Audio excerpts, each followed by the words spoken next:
فإن آمنوا بمثل ما آمنتم به فقد اهتدوا وإن تولوا فإنما هم في شقاق فسيكفيكهم الله وهو السميع العليم।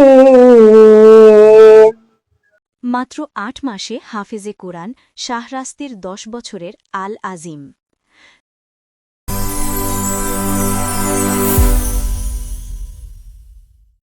চাঁদপুরের শাহরাস্তি উপজেলার মণিপুর গ্রামের ১০ বছরের শিশু মোহাম্মদ আল আজিম হোসেন মাত্র ৮ মাস ৫ দিনে পুরো কোরআন শরীফ মুখস্থ করে হাফেজে কোরআনের মর্যাদা অর্জন করেছে।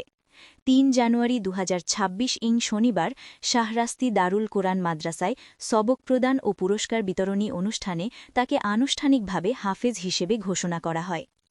আল আজিমের বাবা মোহাম্মদ মুনির হোসেন পেশায় প্রবাসী। পরিবারটি সাধারণ হলেও আল আজিমের ধারাবাহিক অধ্যাবসায় ও মনোযোগ তাকে স্বল্প সময়ে একটি অসাধারণ লক্ষ্য অর্জনে সাহায্য করেছে। একই অনুষ্ঠানে আরও ৯ জন শিক্ষার্থীকে সবক প্রদান করা হয় যারা হিফজের বিভিন্ন ধাপে রয়েছে।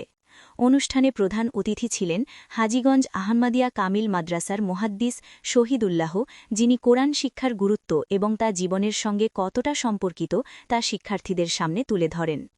বিশেষ অতিথি হিসেবে উপস্থিত ছিলেন শাহরাস্তির ব্যবসায়ী ও সমাজসেবক আলী আসগর মিয়াজি ও ব্যবসায়ী আবু বকর সহ স্থানীয় গণ্যমান্য ব্যক্তিরা।